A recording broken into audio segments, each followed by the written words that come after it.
Hello all, welcome to Disha Academy and welcome to another session of Weekly Current Affairs. എൻ്റെ പേര് ജിതിൻ. അപ്പോൾ നമ്മൾ regular ആയിട്ട് conduct ചെയ്തുകൊണ്ടിരിക്കുന്ന ഒരു സെഷനാണ് വീക്ക്ലി കറണ്ട് അഫയേഴ്സ്. ആൻഡ് ഇന്നത്തെ ഈ ഒരു സെഷനിൽ നമ്മൾ ഡിസ്കസ് ചെയ്യാൻ പോകുന്നത് ഡിസംബർ 20 മുതൽ ഡിസംബർ 24 വരെ നടന്നിട്ടുള്ള important current affairs related questions ആണ്. അപ്പോൾ ഒട്ടും ടൈം വേസ്റ്റ് ചെയ്യേണ്ട, നമുക്ക് നേരെ ക്വസ്റ്റ്യൻസിലേക്ക് പോകാം.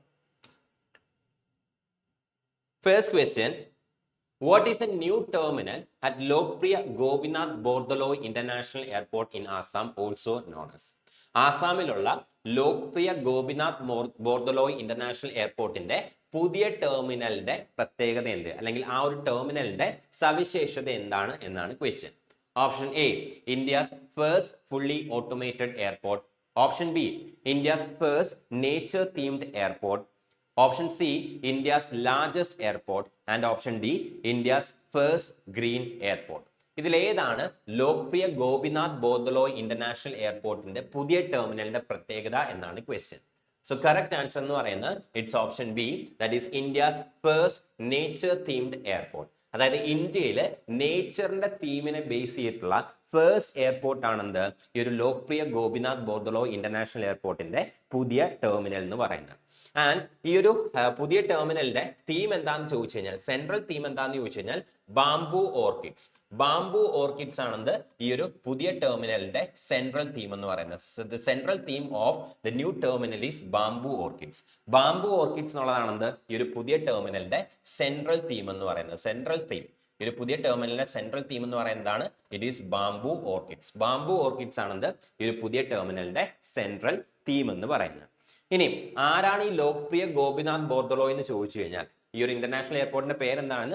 Lokpriya Gopinath Bordoloi international airport. ഇനി ആരാണ് ഈ ലോക്പ്രിയ ഗോപിനാഥ് ബോർദലോയ് എന്ന് ചോദിച്ചു കഴിഞ്ഞാൽ, ഇൻഡിപെൻഡൻസിന് ശേഷം ആസാമിന്റെ ഫസ്റ്റ് CM ആയിട്ടുള്ള വ്യക്തിയാണെന്ത് ഗോപിനാഥ് ബോർദലോയ് എന്ന് പറയുന്നത്. His a first CM of Assam after independence. ഇൻഡിപെൻഡൻസിന് ശേഷം ആസാമിന്റെ ആദ്യത്തെ ചീഫ് മിനിസ്റ്റർ ആണെന്ത് ലോക്പ്രിയ ഗോപിനാഥ് ബോർദലോയ് എന്ന് പറയുന്നത്. He was also a freedom fighter. ഒരു ഫ്രീഡം ഫൈറ്റർ കൂടിയായിരുന്നു എന്ത് ഈ ഗോപിനാഥ് ബോർദലോയ് എന്ന് പറയുന്നത്. ആൻഡ് ഗോപിനാഥ് ബോർദലോയ്ക്ക് ഭാരതരത്ന അവാർഡ് എന്ത് ചെയ്തിട്ടുണ്ട്? റിസീവ് ചെയ്തിട്ടുണ്ട്. He was awarded the Bharat Ratna. Gopinath ബോർദലോയ്ക്ക് എന്ത് ചെയ്തിട്ടുണ്ട്? ഭാരതരത്ന കിട്ടിയിട്ടുണ്ട്. ആൻഡ് കൊടുത്ത വർഷം എന്ന് പറയുന്നത് ഇറ്റ് ഈസ് 1999. സോ 1999 എന്ത് ചെയ്തിട്ടുണ്ട്? ഗോപിനാഥ് ബോർദലോയ്ക്ക് ഭാരതരത്ന എന്നുള്ള ഇന്ത്യയിലെ ഹയസ്റ്റ് സിവിലിയൻ അവാർഡ് എന്ത് ചെയ്തിട്ടുണ്ട്? ഓഫർ ചെയ്തിട്ടുണ്ട്. And he was a first CM of Assam. ആസാമിന്റെ ഫസ്റ്റ് CM എന്ന് പറയുന്നത് ആര് തന്നെയായിരുന്നു? ഗോപിനാഥ് ബോർദലോയ് തന്നെയായിരുന്നു. ഇനി ബാക്കിയുള്ള ഓപ്ഷൻസ് നോക്കിക്കഴിഞ്ഞാൽ India's first fully automated airport, ഇന്ത്യയിലെ ആദ്യത്തെ ഫുള്ളി ഓട്ടോമേറ്റഡ് എയർപോർട്ട് ഏതാണെന്ന് ചോദിച്ചു കഴിഞ്ഞാൽ നവി മുംബൈ ഇന്റർനാഷണൽ എയർപോർട്ട് ആണ്. So Navi Mumbai international airport ആണ് ഇന്ത്യയിലെ first fully automated international airport. Navi Mumbai international airport. So Navi Mumbai international airport ആണ് ഇന്ത്യയിലെ first. So Navi Mumbai international airport. So Navi Mumbai international airport ആണ് ഇന്ത്യയിലെ ഫസ്റ്റ് ഫുള്ളി ഓട്ടോമേറ്റഡ് എയർപോർട്ട് എന്ന് പറയുന്നത്. ഇനി ഇന്ത്യയിലെ ലാർജസ്റ്റ് എയർപോർട്ട് ഏതാണെന്ന് ചോദിച്ചു കഴിഞ്ഞാൽ it is Rajiv Gandhi international airport. So ഇന്ത്യയിലെ ഏറ്റവും ലാർജസ്റ്റ് ഇന്റർനാഷണൽ എയർപോർട്ട് ഏതാണെന്ന് ചോദിച്ചു കഴിഞ്ഞാൽ it is Rajiv Gandhi international airport which is located in Hyderabad. So ഹൈദരാബാദിൽ ലൊക്കേറ്റ് ചെയ്തിരിക്കുന്ന രാജീവ് ഗാന്ധി ഇന്റർനാഷണൽ എയർപോർട്ട് ആണ് ഇന്ത്യയിലെ ഏറ്റവും വലിയ airport in terms of area. So in terms of ഏരിയയുടെ കേസ് എടുത്തു കഴിഞ്ഞാൽ ഇന്ത്യയിലെ ഏറ്റവും ലാർജസ്റ്റ് ഇന്റർനാഷണൽ എയർപോർട്ട് എന്ന് പറയുന്നത് it is Rajiv Gandhi international airport which is located in Hyderabad. ഇനി ഏറ്റവും ബിസിയസ്റ്റ് ആയിട്ടുള്ള ഇന്റർനാഷണൽ എയർപോർട്ട് ഏതാണെന്ന് ചോദിച്ചു കഴിഞ്ഞാൽ that is Indira Gandhi international airport of New Delhi. So ന്യൂഡൽഹിയിലെ ഇന്ദിരാഗാന്ധി ഇന്റർനാഷണൽ എയർപോർട്ട് ആണ് ഏറ്റവും ബിസിയസ്റ്റ് ആയിട്ടുള്ള, ഏറ്റവും തിരക്കേറിയ എയർപോർട്ട് ഏതാണെന്ന് ചോദിച്ചു കഴിഞ്ഞാൽ ഇന്ദിരാഗാന്ധി ഇന്റർനാഷണൽ എയർപോർട്ട് ആണ് which is situated in New Delhi. ന്യൂഡൽഹിയിലുള്ള ഇന്ദിരാഗാന്ധി ഇന്റർനാഷണൽ എയർപോർട്ട് ആണ് ഏറ്റവും ബിസിയസ്റ്റ്, തിരക്കേറിയ ഇന്ത്യയിലെ ഇന്റർനാഷണൽ എയർപോർട്ട് എന്ന് പറയുന്നത്. അതേസമയം ഇൻ ടേംസ് ഓഫ് ഏരിയയുടെ കാര്യത്തിൽ ഇന്ത്യയിലെ ഏറ്റവും ലാർജസ്റ്റ് എയർപോർട്ട് എന്ന് പറയുന്നത് it is Rajiv Gandhi international airport of Hyderabad. ഇനി ഇന്ത്യയിലെ ഫസ്റ്റ് ഗ്രീൻ എയർപോർട്ട്, അല്ലെങ്കിൽ ഇന്ത്യയിൽ കംപ്ലീറ്റ് ആയിട്ട് സോളാർ എനർജി യൂസ് ചെയ്ത് ഫംഗ്ഷൻ ചെയ്യുന്ന എയർപോർട്ട് ഏതാണെന്ന് ചോദിച്ചു കഴിഞ്ഞാൽ അത് കൊച്ചിൻ ഇന്റർനാഷണൽ എയർപോർട്ട് ആണ്. That is CIAL. So CIAL ആണ് എന്ത് ചെയ്യുന്നത്? ഇന്ത്യയിൽ സോളാർ എനർജി യൂസ് ചെയ്ത്, സോ ഇന്ത്യയിൽ സോളാർ എനർജി യൂസ് ചെയ്ത് കംപ്ലീറ്റ്ലി സോളാർ എനർജി യൂസ് ചെയ്ത് ആദ്യമായിട്ട് ഫംഗ്ഷൻ ചെയ്യുന്ന എയർപോർട്ട് എന്ന് പറയുന്നത് സിയാലാണ്, that is Cochin international airport. So Cochin international airport ആണ് കംപ്ലീറ്റ് ആയിട്ട്, അതായത് 100% സോളാർ എനർജിയിൽ ഫംഗ്ഷൻ ചെയ്യുന്ന ഇന്ത്യയിലെ ആദ്യത്തെ എയർപോർട്ട് എന്ന് പറയുന്നത്. So it functions completely on solar energy. 100% solar എനർജിയിലാണ് എന്ത് ചെയ്യുന്നത്, കൊച്ചിൻ ഇന്റർനാഷണൽ എയർപോർട്ട് എന്ത് ചെയ്യുന്നത്, ഫംഗ്ഷൻ ചെയ്യുന്നത്. Next question. PM Modi unveiled an 80-foot statue of which personality in Guwahati on December 21st, 2025? So 2025 December 21 prime minister Narendra Modi ഗുവാഹട്ടിയിൽ വെച്ചിട്ട് ആരുടെ 80-foot statue ആണ് അൺവീൽ ചെയ്തത് എന്നാണ് question. Option A Sardar Vallabhbhai Patel, option B Gopinath Bordoloi, option C Srimanta Sankardeva and option D Jyotirao Phule. ഇവരിൽ ആരുടെ 80-foot statue, 80 അടി നീളമുള്ള സ്റ്റാച്യു ആണ് പ്രൈം മിനിസ്റ്റർ നരേന്ദ്രമോദി ഗുവാഹത്തിയിൽ അൺവീൽ ചെയ്തത് എന്നാണ് question. So correct answer is option B Gopinath Bordoloi. So Gopinath ബോർദലോയുടെ സ്റ്റാച്യു ആണ് എന്ത് ചെയ്യുന്നത്, പ്രൈം മിനിസ്റ്റർ നരേന്ദ്രമോദി അൺവീൽ ചെയ്തത്. So Lokpriya Gopinath Bordoloi international airport ഉണ്ടല്ലോ, so Lokpriya Gopinath Bordoloi international airport, Lokpriya Gopinath Bordoloi international airport.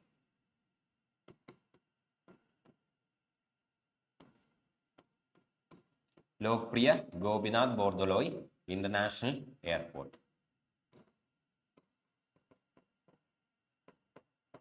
So Lokpriya Gopinath Bordoloi international airport. So Lokpriya Gopinath Bordoloi international എയർപോർട്ടിലാണ് ഗോപിനാഥ് ബോർദലോയുടെ സ്റ്റാച്യു എന്ത് ചെയ്യുന്നത്, പ്രൈം മിനിസ്റ്റർ നരേന്ദ്രമോദി അൺവീൽ ചെയ്യുന്നത്.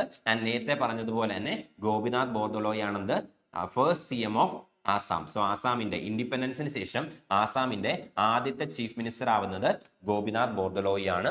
അതുപോലെ തന്നെ അദ്ദേഹത്തിന് എന്ത് ചെയ്തിട്ടുണ്ട്, 1999 ഭാരതരത്ന അവാർഡ് ചെയ്തിട്ടുണ്ട്. ഇനി ആരാണ് ഈ സ്റ്റാച്യു ഉണ്ടാക്കിയെന്ന് ചോദിച്ചു കഴിഞ്ഞാൽ, ഗോപിനാഥ് ബോർദലോയുടെ ഈ ഒരു 80-foot സ്റ്റാച്യു ആരാണ് കൺസ്ട്രക്ട് ചെയ്തത് എന്ന് ചോദിച്ചു കഴിഞ്ഞാൽ it is Ram V Sutar. So Ram V Sutar ആണ് എന്ത് ചെയ്യുന്നത്, ഈ ഒരു 80-foot സ്റ്റാച്യു കൺസ്ട്രക്ട് ചെയ്തിട്ടുള്ളത് അല്ലെങ്കിൽ ബിൽഡ് ചെയ്തിട്ടുള്ളത്. It is Ram V Sutar. Last ക്ലാസ്സിൽ നമ്മൾ രാം വി സുത്താറിനെ കുറിച്ച് ഡിസ്കസ് ചെയ്തായിരുന്നു. അതേ രാം വി സുത്താർ തന്നെയാണ് എന്ത് ചെയ്യുന്നത്, ഈ ഒരു സ്റ്റാച്യു കൺസ്ട്രക്ട് ചെയ്തിട്ടുള്ളത്. ഇനി ആരായിരുന്നു രാം വി സുത്താർ എന്ന് പറയുന്നത്, അല്ലെങ്കിൽ ലാസ്റ്റ് ക്ലാസ്സിൽ നമ്മൾ രാം വി സുത്താറിനെ കുറിച്ച് പറഞ്ഞായിരുന്നു. അതായത് രാം വി സുത്താർ ഈ ഇടയ്ക്കാണ് മരണപ്പെട്ടത് എന്നുള്ള കാര്യം പറഞ്ഞുകൊണ്ട് എന്ത് ചെയ്തു, നമ്മൾ രാം വി സുത്താറിനെ കുറിച്ചുള്ള കാര്യങ്ങൾ പറഞ്ഞായിരുന്നു. അപ്പൊ ആരാണ് ഈ രാം വി സുത്താർ എന്ന് ചോദിച്ചു കഴിഞ്ഞാൽ, he's known as A statue man of India. ഇന്ത്യയിലെ സ്റ്റാച്യു മാൻ എന്നറിയപ്പെടുന്ന വ്യക്തിയാണ് ആര്, രാം വി സുത്താർ എന്ന് പറയുന്നത്. He's known as the statue man of India. ഇന്ത്യയുടെ സ്റ്റാച്യു മാൻ എന്നറിയപ്പെടുന്ന വ്യക്തിയാണ് രാം വി സുത്താർ എന്ന് പറയുന്നത്. അതേ രാം വി സുത്താർ തന്നെയാണ് ഈ ഒരു 80-foot സ്റ്റാച്യു ഓഫ് ഗോപിനാഥ് ബോർദലോയ് എന്ത് ചെയ്തിട്ടുള്ളത്, കൺസ്ട്രക്ട് ചെയ്തിട്ടുള്ളത്. ആൻഡ് രാം വി സുത്താർ കൺസ്ട്രക്ട് ചെയ്തിട്ടുള്ള മറ്റൊരു ഇമ്പോർട്ടന്റ് സ്റ്റാച്യു ആണത് statue of unity. Sardar Vallabhbhai പട്ടേലിന്റെ സ്റ്റാച്യു ഓഫ് യൂണിറ്റിയും കൺസ്ട്രക്ട് ചെയ്ത അല്ലെങ്കിൽ ബിൽഡ് ചെയ്ത ആരാണ്, it is Ram V Sutar and he's known as the statue man of India. And Ram V Sutar എന്ത് ചെയ്തിട്ടുണ്ട്, റീസെന്റ് ആയിട്ട് മരണപ്പെട്ടിട്ടുണ്ട്. അതുമായിട്ട് ബന്ധപ്പെട്ടാണ് ലാസ്റ്റ് ക്ലാസ്സിൽ നമ്മൾ രാം വി സുത്താറിനെ കുറിച്ച് എന്ത് ചെയ്തത്, ഡിസ്കസ് ചെയ്തത്. Next question. President Draupadi Murmu gave assent to the Shanti Bill 2025. What is the target for India's nuclear power capacity by 2047? So president Droupadi Murmu എന്ത് ചെയ്തിട്ടുണ്ട്, ശാന്തി ബില്ലിന് അംഗീകാരം നൽകിയിട്ടുണ്ട്. ആൻഡ് ശാന്തി ബില്ല് വഴി അല്ലെങ്കിൽ ശാന്തി ബില്ലിന്റെ ടാർഗറ്റ് ആയിട്ട് 2047 കൂടി ഇന്ത്യയിൽ എന്താണ്, അല്ലെങ്കിൽ ഇന്ത്യയുടെ ന്യൂക്ലിയർ പവർ കപ്പാസിറ്റി എത്ര വരെ അച്ചീവ് ചെയ്യാനായിട്ടാണ് നമ്മൾ ടാർഗറ്റ് ചെയ്തിരിക്കുന്നത് എന്നാണ് question. Option A 50 GW, option B 75 GW, option C 100 GW and option D 150 GW. ശാന്തി ബില്ലിന്റെ ആ ഒരു ടാർഗറ്റിനകത്ത് അല്ലെങ്കിൽ ശാന്തി ബില്ലിന്റെ ഒബ്ജക്റ്റീവ് പ്രകാരം 2047 കൂടി നമ്മുടെ ഇന്ത്യയുടെ ന്യൂക്ലിയർ പവർ കപ്പാസിറ്റി എവിടെ എത്തിക്കണം എന്നാണ് നമ്മൾ എയിം ചെയ്യുന്നത് എന്നാണ് question. So correct answer is option C 100 GW.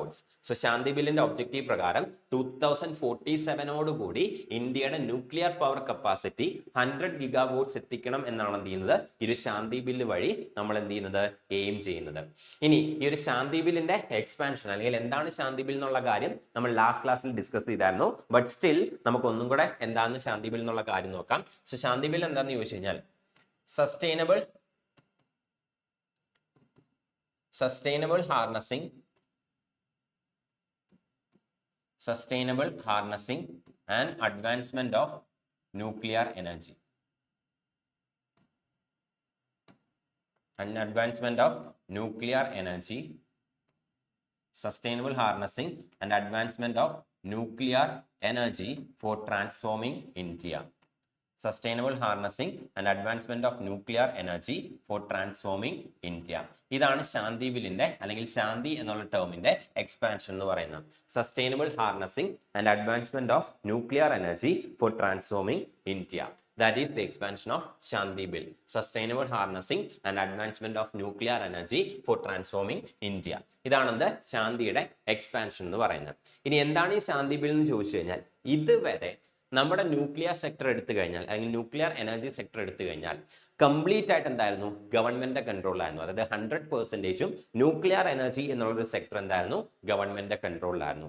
ഈ ഒരു ന്യൂക്ലിയർ എനർജി സെക്ടറിലേക്ക് അല്ലെങ്കിൽ സിവിൽ ആപ്ലിക്കേഷൻസിന് വേണ്ടി ന്യൂക്ലിയർ എനർജി ജനറേറ്റ് ചെയ്യാനായിട്ട് പ്രൈവറ്റ് സെക്ടറിനെ കൂടി അലോ ചെയ്യുന്ന ബില്ലാണെന്ന് ഈ ഒരു ശാന്തി ബിൽ എന്ന് പറയുന്നത്. സോ പ്രൈവറ്റ് സെക്ടറിനെ കൂടി എന്ത് ചെയ്യുന്നുണ്ട്, നമ്മൾ ന്യൂക്ലിയർ എനർജി സെക്ടറിലേക്ക് അല്ലെങ്കിൽ ന്യൂക്ലിയർ പവർ ജനറേഷനിലേക്ക് എന്ത് ചെയ്യുന്നുണ്ട്, അലോ ചെയ്യുന്നുണ്ട്. ഇനി മുതൽ എന്ത് ചെയ്യാൻ സാധിക്കും, പ്രൈവറ്റ് സെക്ടറിനും ന്യൂക്ലിയർ പവർ ജനറേഷൻ എന്ത് ചെയ്യാൻ പറ്റും, പാർട്ടിസിപ്പേറ്റ് ചെയ്യാനായിട്ട് സാധിക്കും.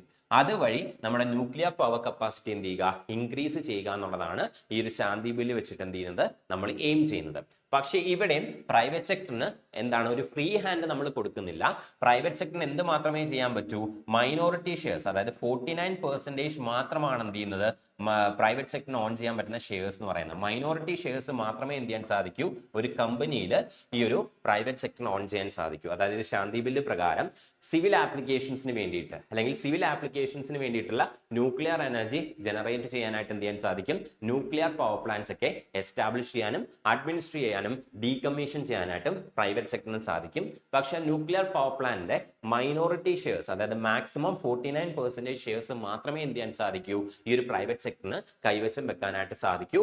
ബാക്കി 51% ആരുടെ കയ്യിലായിരിക്കും, it will be under the control of the government. ബാക്കി 51% ഗവൺമെന്റിന്റെ കയ്യിലായിരിക്കും.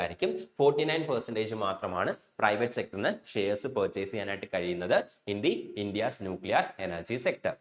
ആൻഡ് അതുപോലെ തന്നെ ഇവിടെ എന്ത് ചെയ്യുന്നുണ്ട്, കറക്റ്റ് ആയിട്ട് സർവൈലൻസിന് വേണ്ടിയിട്ട് ഗവൺമെന്റ് എന്ത് ചെയ്യുന്നുണ്ട്, റെഗുലേഷൻസും ഈ ഒരു ബില്ലിനകത്ത് എന്ത് ചെയ്യുന്നുണ്ട്, പ്രപ്പോസ് ചെയ്യുന്നുണ്ട്. ഡീറ്റെയിൽഡ് ആയിട്ട് ശാന്തി ബില്ലിനെ കുറിച്ച് അറിയണമെങ്കിൽ നമ്മുടെ ലാസ്റ്റ് വീഡിയോ റെഫർ ചെയ്താൽ മതി. നമ്മൾ ഇൻ ഡീറ്റെയിൽ ആയിട്ട് തന്നെ എന്ത് ചെയ്തിട്ടുണ്ട്, ശാന്തി ബില്ലിനെ കുറിച്ച് ലാസ്റ്റ് വീഡിയോയിൽ ഡിസ്കസ് ചെയ്തിട്ടുണ്ട്.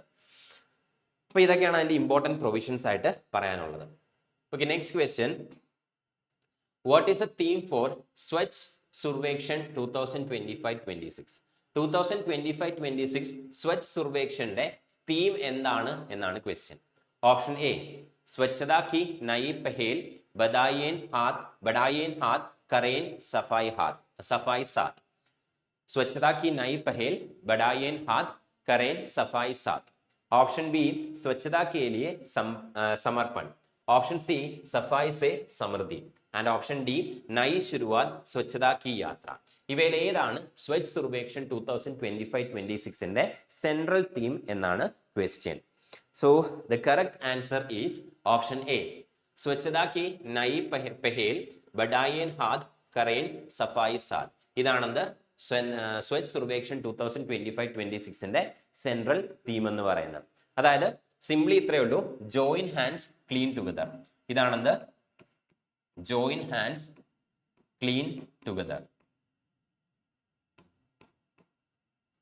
Join hands and clean together. ഇതാണ് ബഡായേൻ ഹാത്ത് കരേൻ സഫായി സാത്ത് എന്നുള്ളതിന്റെ മീനിങ് എന്ന് പറയുന്നത്. Join the hands and clean together, അതായത് കൈകൾ കോർക്കുക, ഒരുമിച്ച് എന്ത് ചെയ്യുക, ക്ലീൻ ചെയ്യുക. ഇനി സ്വച്ഛതാ കി നയി പഹൽ എന്ന് വെച്ച് കഴിഞ്ഞാൽ a new initiative for cleanliness. A new initiative for cleanliness. ഇതാണ് ഇതിന്റെ മീനിങ് എന്ന് പറയുന്നത്. A new initiative for cleanliness. ഇതാണ് സ്വച്ഛതാ കി നയി പഹലിന്റെ മീനിങ് എന്ന് പറയുന്നത്. സോ സ്വച്ഛതാ കി നയി പഹലിന്റെ മീനിങ് എന്താണെന്ന് ചോദിച്ചു കഴിഞ്ഞാൽ a new initiative for cleanliness. And ബഡായിൻ ഹാത്ത് കരേൻ സഫായി സാത്ത് means join hands and clean together. So basically എന്താണ്, a new initiative for cleanliness, join hands clean together. ഇതാണ് സ്വച്ഛ് സർവേക്ഷൻ 2025-26ന്റെ സെൻട്രൽ തീം എന്ന് പറയുന്നത്. ആൻഡ് ഇതെന്ന് പറയുന്നതാണ് 10th എഡിഷൻ ആണ്. സ്വച്ഛ് സർവേക്ഷൻ 2025-26ന്റെ 10th എഡിഷൻ ആണെന്ത് ഇപ്പൊ നടക്കാനായിട്ട് പോകുന്നത്. ഇൻ 25-26 സ്വച്ഛ് സർവേക്ഷന്റെ 10th എഡിഷൻ ആണ് നടക്കാനായിട്ട് പോകുന്നത്. ആൻഡ് അതിന്റെ സെൻട്രൽ തീമാണ് സ്വച്ഛതാ കി നയി പഹേൽ ബഡായിൻ ഹാത്ത് കരൈൻ സഫായി സാത്ത്. ഇപ്പോൾ NDPCയുടെ നോട്ടിഫിക്കേഷൻസ് ഒക്കെ റീസെന്റ് ആയിട്ട് വന്നിട്ടുണ്ടായിരുന്നു. ഞാൻ NDPC എക്സാമിന് വേണ്ടി നെക്സ്റ്റ് ഇയറിലേക്കുള്ള NDPC എക്സാമിന് വേണ്ടിയിട്ട് നിങ്ങൾ സീരിയസ് ആയിട്ട് പ്രിപ്പയർ ചെയ്യാൻ ആഗ്രഹിക്കുന്നു. ഫ്രം ദ ഫൗണ്ടേഷൻ ലെവൽ നിങ്ങൾക്ക് ക്ലാസ്സസ് ആവശ്യമാണ് എന്നുണ്ടെങ്കിൽ ദിശ അക്കാഡമി നിങ്ങൾക്ക് ഒരു കോഴ്സ് ഓഫർ ചെയ്യുന്നുണ്ട്. അതാണ് RRB NDPC 2026 live online course. ഈ ഒരു കോഴ്സിനകത്ത് ഫ്രം ദ ഫൗണ്ടേഷൻ ലെവൽ നിങ്ങൾക്ക് ക്ലാസ്സസ് എന്തായിരിക്കും അവൈലബിൾ ആയിരിക്കും. ആൻഡ് ലൈവ് ക്ലാസ്സസ് ആണ്. ലൈവ് ക്ലാസ്സസിന്റെ റെക്കോർഡിംഗ്സ് എന്ത് ചെയ്യുന്നുണ്ട് നിങ്ങൾക്ക് പ്രൊവൈഡ് ചെയ്യുന്നുണ്ട്. ആൻഡ് ഈ ഒരു കോഴ്സിന്റെ ഫീ എന്ന് പറയുന്നത് അഫോർഡബിൾ ആയിട്ടുള്ള ഫീ ആണ്. 5000 rupees ആണ് ഈ ഒരു കോഴ്സിന്റെ ഫീ ആയിട്ട് വരുന്നത്. അതുപോലെ തന്നെ ഈ ഒരു കോഴ്സിനെ കുറിച്ചുള്ള ഫെർദർ ഡീറ്റെയിൽസ് ആവശ്യമുണ്ടെങ്കിലോ ഈ ഒരു കോഴ്സിനകത്ത് നിങ്ങൾക്ക് ജോയിൻ ചെയ്യാൻ താല്പര്യമുണ്ടെങ്കിലോ ഈ ഒരു നമ്പറിൽ കോൺടാക്ട് ചെയ്താൽ മതി. 8075753676 ഓർ 7012615062. ഇൻട്രസ്റ്റ് ആണെങ്കിൽ നിങ്ങൾക്ക് ജോയിൻ ചെയ്യാം. ഇനി അതല്ല നെക്സ്റ്റ് ഇയറിലേക്കുള്ള GD എക്സാമിന് പ്രിപ്പയർ ചെയ്യുന്നവരാണ് നിങ്ങളെന്നുണ്ടെങ്കിലും നിങ്ങൾക്ക് വേണ്ടിയിട്ട് GDയുടെ ഒരു ഓൺലൈൻ ലൈവ് കോഴ്സ് ദിശ അക്കാഡമി പ്രൊവൈഡ് ചെയ്യുന്നുണ്ട്. ഈ ഒരു കോഴ്സിനകത്ത് ജോയിൻ ചെയ്യാനും ഈ ഒരു കോഴ്സിനെ കുറിച്ചുള്ള ഫെർദർ ഡീറ്റെയിൽസ് അറിയുന്നതിന് വേണ്ടിയിട്ടും നിങ്ങൾ ഈ ഒരു നമ്പറിൽ കോൺടാക്ട് ചെയ്താൽ മതി. That is 8075753676 or 7012615062. ഇൻട്രസ്റ്റ് ആണെങ്കിൽ നിങ്ങൾക്ക് ഒരു കോഴ്സിനകത്ത് ജോയിൻ ചെയ്യാം. ഫെർദർ ഡീറ്റെയിൽസിന് വേണ്ടിയിട്ട് ആ ഒരു നമ്പറിൽ കോൺടാക്ട് ചെയ്താൽ മതി. Okay, next question. Who became the first wheel chair user to travel to space on December 20, 2025? So December 20, 2025 സ്പേസിലേക്ക് എന്ത് ചെയ്തു? ഒരു വീൽ ചെയർ യൂസ് ചെയ്യുന്ന ഒരു വ്യക്തി എന്ത് ചെയ്തു? ട്രാവൽ ചെയ്തിട്ടുണ്ട്. ആ ഒരു വ്യക്തിയുടെ പേരെന്താണ് എന്നാണ് question. Option A Kevin Stone, option B Sara Jones, option D Michelle Benthaus and option D Chris Norton. ഇവരിൽ ആരാണ് first wheel chair user to travel to space? സ്പേസിലേക്ക് ട്രാവൽ ചെയ്യുന്ന ആദ്യത്തെ വീൽ ചെയർ യൂസർ ഇവരിൽ ആരാണ് എന്നാണ് question. So correct answer is Michelle Benthaus. Michelle Benthaus ആണ് correct answer എന്ന് പറയുന്നത്. സോ മിഷേൽ ബെന്തോസ് എന്ന് പറയുന്നത് ഒരു ജർമ്മൻ സയന്റിസ്റ്റ് ആണ്. സോ ഒരു ജർമ്മൻ എയറോസ്പേസ് എഞ്ചിനീയർ ആണെന്ന് ഈ ഒരു മിഷേൽ ബെന്തോസ് എന്ന് പറയുന്നത്. She's A German aerospace engineer. ഒരു ജർമ്മൻ എയറോസ്പേസ് എഞ്ചിനീയർ ആണ് മിഷേൽ ബെന്തോസ് എന്ന് പറയുന്നത്. ഒരു ആക്സിഡന്റിൽ എന്ത് ചെയ്തു? ഇവരുടെ സ്പൈനൽ കോഡിന് ഇഞ്ചുറി പറ്റി ഇവർക്ക് ഇനി നടക്കാൻ പറ്റാത്ത ഒരു സിറ്റുവേഷൻ വന്നു. സോ ഇപ്പൊ അവർ യൂസ് ചെയ്യുന്നത് അല്ലെങ്കിൽ ഇപ്പൊ അവർ മൂവ് ചെയ്യുന്നത് വീൽ ചെയറിന്റെ സഹായത്തോടു കൂടിയാണ്. She was perfectly normal. അതായത് ഈ ഒരു ആക്സിഡന്റിന് മുമ്പ് ഷി വാസ് പെർഫെക്റ്റ്ലി നോർമൽ. എന്നാൽ ഒരു ആക്സിഡന്റിൽ എന്ത് ചെയ്തു? ഇവരുടെ സ്പൈനിന് ഇഞ്ചുറി പറ്റി. ആൻഡ് ഇഞ്ചുറിക്ക് ശേഷം എന്ത് ചെയ്യാൻ പറ്റുന്നില്ല? ഇവർക്ക് നടക്കാൻ പറ്റുന്നില്ലായിരുന്നു. And she was using the wheel chair. And ഈ ഒരു ജർമ്മൻ എയറോസ്പേസ് എഞ്ചിനീയർ ആണ് എന്ത് ചെയ്യുന്നത്? ആദ്യമായിട്ട് സ്പേസിലേക്ക് ട്രാവൽ ചെയ്യുന്നത്. ആൻഡ് ഇവർ സ്പേസിലേക്ക് ട്രാവൽ ചെയ്യുന്നത് ഒരു പ്രൈവറ്റ് മിഷന്റെ ഭാഗമായിട്ടാണ്. She travel to space as a part of the private mission. ഒരു പ്രൈവറ്റ് മിഷന്റെ ഭാഗമായിട്ടാണ് എന്ത് ചെയ്യുന്നത്? ഈ ഒരു വ്യക്തി, അതായത് മിഷേൽ ബെന്തോസ് എന്ത് ചെയ്യുന്നത്? സ്പേസിലേക്ക് ട്രാവൽ ചെയ്യുന്നത് ഒരു പ്രൈവറ്റ് മിഷന്റെ ഭാഗമായിട്ടാണ്. ആൻഡ് ഒരു പ്രൈവറ്റ് മിഷൻ കണ്ടക്ട് ചെയ്ത കമ്പനി എന്ന് പറയുന്നത് ഇറ്റ് വാസ് ബ്ലൂ ഒറിജിൻ എന്നുള്ള ഒരു പ്രൈവറ്റ് കമ്പനി കണ്ടക്ട് ചെയ്ത ഒരു പ്രൈവറ്റ് മിഷന്റെ ഭാഗമായിട്ടാണ്. പ്രൈവറ്റ് മിഷന്റെ ഭാഗമായിട്ടാണ് മിഷേൽ ബെന്തോസ് എന്ന ജർമ്മൻ എയറോസ്പേസ് എഞ്ചിനീയർ എന്ത് ചെയ്യുന്നത്? സ്പേസിലേക്ക് ട്രാവൽ ചെയ്യുന്നത്. And she was first wheel chair user to travel to space. It was Michelle Benthaus. And ആ മിഷൻ കണ്ടക്ട് ചെയ്തത് ബ്ലൂ ഒറിജിൻ എന്നുള്ള ഒരു പ്രൈവറ്റ് കമ്പനിയാണ്. Next question. Which ancient shipbuilding technique is used for INSV Kaundinya? So INSV Kaundinya എന്നുള്ള ആ ഒരു വെസലിന് ഏത് ship building ടെക്നിക്കാണ്, ഏത് ഏൻഷ്യന്റ് ആയിട്ടുള്ള ഷിപ്പ് ബിൽഡിംഗ് ടെക്നിക്കാണ് യൂസ് ചെയ്യുന്നത് എന്നാണ് question. Option A metal fastening, option B wooden planks stitch with coconut കയർ rope, option C modern composite technology and option D iron reinforcement. ഇവയിൽ ഏത് ancient ship building technique use ചെയ്തിട്ടാണ് INSV Kaundinya എന്നുള്ള ഈ ഒരു vessel construct ചെയ്തിരിക്കുന്നത് എന്നാണ് question. So correct answer എന്ന് പറയുന്നത് it is option B, wooden planks stitch with coconut coir ropes. അതായത് തടിയുടെ പലകകൾ, അതായത് wooden planks are stitch with coconut കയർ റോപ്പ്. ഈ ഒരു ടെക്നിക്ക് യൂസ് ചെയ്തിട്ടാണ് എന്ത് ചെയ്യുന്നത്, INSV കൗണ്ടിന്യ എന്നുള്ള ഈ ഒരു വെസൽ എന്ത് ചെയ്തിരിക്കുന്നത്, കൺസ്ട്രക്ട് ചെയ്തിരിക്കുന്നത്. ആൻഡ് ഈ ഒരു ടെക്നിക്കിനെ വിളിക്കുന്ന പേരാണ് stitched plank or Tankai. Stitched plank or Tankai technique. ഈ ഒരു ടെക്നിക്കിനെ വിളിക്കുന്ന പേരാണ് stitched plank or Tankai technique. Stitched plank അല്ലെങ്കിൽ ടങ്കായ് ടെക്നിക്.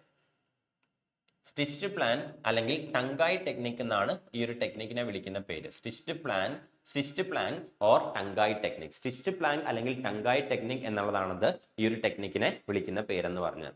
എന്താണ് ഈ സ്റ്റിച്ച്ഡ് പ്ലാങ്ക് അല്ലെങ്കിൽ ടങ്കായ് ടെക്നിക് എന്ന് ചോദിച്ചു കഴിഞ്ഞാൽ, വുഡൻ പ്ലാങ്ക്സ്, അതായത് തടിയുടെ കഷ്ണങ്ങൾ എന്ത് ചെയ്യുന്നുണ്ട്, കയർ റോപ്പ് യൂസ് ചെയ്ത്, അതായത് നമ്മുടെ ചകിരി, അതായത് കോക്കനട്ടിൽ നിന്ന് കിട്ടുന്ന ആ ഒരു ചകിരി യൂസ് ചെയ്ത് നമ്മൾ ഉണ്ടാക്കുന്ന കയറിന്റെ റോപ്പ് ഉണ്ടല്ലോ, ഈ ഒരു കയർ റോപ്പ് വെച്ചിട്ട് എന്ത് ചെയ്യും, ഈ വുഡൻ പ്ലാങ്ക്സ് സ്റ്റിച്ച് ചെയ്യും. എന്നിട്ട് ആ സ്പേസസ് ഉണ്ടല്ലോ, ആ സ്പേസസിൽ ഒന്നെങ്കിൽ ഫിഷ് ഓയിൽ അല്ലെങ്കിൽ ഏതെങ്കിലും ഒരു നാച്ചുറൽ റെസിൻ വെച്ചിട്ട് എന്ത് ചെയ്യും, ആ ഒരു ഗ്യാപ്പ് ഫില്ല് ചെയ്യും. ഈ ഒരു ടെക്നിക്കിനെ വിളിക്കുന്ന പേരാണ് സ്റ്റിച്ച്ഡ് പ്ലാങ്ക് അല്ലെങ്കിൽ ടങ്കായ് ടെക്നിക് എന്ന് പറയുന്നത്. സോ വുഡൻ പ്ലാങ്ക്സിനെ എന്ത് ചെയ്യും, എന്ത് ചെയ്യും, കയർ റോപ്പ് വെച്ചിട്ട് സ്റ്റിച്ച് ചെയ്യും. കയർ റോപ്പ് വെച്ച് സ്റ്റിച്ച് ചെയ്തതിന് ശേഷം എന്ത് ചെയ്യും, ഈ ഒരു ഗ്യാപ്പിൽ എന്ത് ചെയ്യും, ഫിഷ് ഓയിൽ അല്ലെങ്കിൽ എന്തെങ്കിലും നാച്ചുറൽ റെസിൻ വെച്ചിട്ട് എന്ത് ചെയ്യും, ഫില്ല് ചെയ്യും. ഈ ഒരു ടെക്നിക്കിനെ വിളിക്കുന്ന പേരാണെന്ത്, Tankai technique or stitched plank technique എന്ന് പറയുന്നത്. അതായത് വുഡൻ പ്ലാങ്ക്സ് ഉണ്ടായിരിക്കും. ഈ ഒരു വുഡൻ പ്ലാങ്ക്സിനെ എന്ത് ചെയ്യുന്നുണ്ട്, കോക്കനട്ട് കയർ റോപ്പ് വെച്ചിട്ട് സ്റ്റിച്ച് ചെയ്യും, ഒരുമിച്ച് കെട്ടും. എന്നിട്ട് എന്ത് ചെയ്യുന്നുണ്ട്, ഈ ഒരു ഗ്യാപ്പിനകത്ത് ഫിഷ് ഓയിൽ, മീനെണ്ണ അല്ലെങ്കിൽ മറ്റ് നാച്ചുറൽ റെസിൻസ് വെച്ചിട്ട് എന്ത് ചെയ്യും, ആ ഒരു ഗ്യാപ്പ് ക്ലോസ് ചെയ്യും. ഈ ഒരു ടെക്നിക്കിനെ വിളിക്കുന്ന പേരാണ് stitched plank technique or Tankai technique എന്ന് പറയുന്നത്. ഈ ഒരു ടെക്നിക്ക് യൂസ് ചെയ്തിട്ടാണ് എന്ത് ചെയ്യുന്നത്, ഇപ്പോൾ ഒരു നമ്മുടെ ഇന്ത്യൻ നേവിയുടെ വെസലായിട്ടുള്ള INSV കൗണ്ടിന്യ എന്നുള്ള വെസൽ എന്ത് ചെയ്യുന്നത്, കൺസ്ട്രക്ട് ചെയ്തിരിക്കുന്നത്.